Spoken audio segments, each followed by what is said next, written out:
السلام علیکم ورحمۃ اللہ وبرکاتہ۔ میرے دوست، آپ دیکھ سکتے ہیں صبح کا موسم ہے، اور صبح کا موسم سب سے بہترین موسم ہوتا ہے۔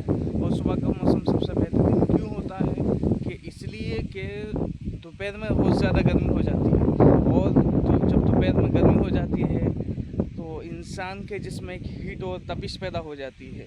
جب ہیٹ اور تپش پیدا ہو جاتی ہے تو کام کرنے کو من نہیں چاہتا ہے۔ تو پھر اسی وجہ سے صبح کا موسم سب سے بہترین موسم قرار دیا گیا ہے۔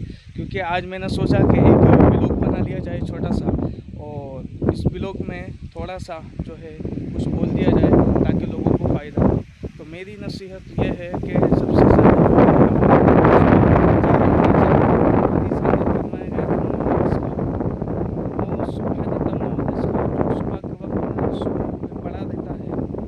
رزق روک دیا جاتا ہے، تو ہم اپنے رزق کو نہ روکیں، کیونکہ صبح اٹھے، صبح اٹھنے کے بعد جلدی سے نماز پڑھیں،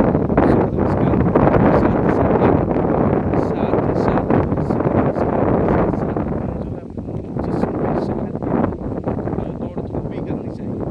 دوڑ دھوپ بہت زیادہ ضروری ہے، کیونکہ آج کے دور میں بیماری بہت زیادہ پھیل رہی ہے، اور بیماری کے پھیلنے کی وجہ سے جو ہے سب سے زیادہ جو ہے ہمارے جسم میں ایسی بیماریاں اور جراثیم پیدا ہو رہے ہیں، اور کھانے کی چیزیں ایسی نہیں ہیں، تو جس کی وجہ سے بیماری پھیل رہی ہیں۔ اس لیے ہمیں چاہیے صبح میں ٹہلنا بھی چاہیے، اور ساتھ ہی ساتھ جلدی اٹھنا چاہیے۔ اور میں نے سوچا ہے کہ صبح کے وقت میں ٹہلنا بھی ضروری ہے، تو اسی وجہ سے میں نے ایک چھوٹا سا بلاگ بنایا ہے۔ دیکھیے، کھیت اور کھلیان ہے، ہریالی ہے چاروں طرف، کھیت اور کھلیان اور ہریالی میں ٹہلنا کتنا اچھا لگتا ہے۔ اس لیے گاؤں دیہات کا موسم ہوتا ہے، اور گاؤں دیہات میں ہی سب کچھ دیکھنے کو ملتا ہے، اور گاؤں دیہات کے علاوہ اور یہ کہیں دیکھنے کو نہیں ملے گا۔ اس لیے ہمیں ٹہلنا چاہیے، اور صبح جلدی اٹھنا چاہیے۔ میری سب سے بڑی نصیحت کیا ہے کہ صبح اٹھنے کے بعد کیا کرنا ہے؟ نماز پڑھنا ہے۔ سب سے پہلے ہمیں کیا کام کرنا ہے؟ صبح اٹھنے کے بعد ہمارا سب سے پہلا ہمارا کام کیا ہوتا ہے کہ ہم مسلمان ہیں، نماز پڑھنا۔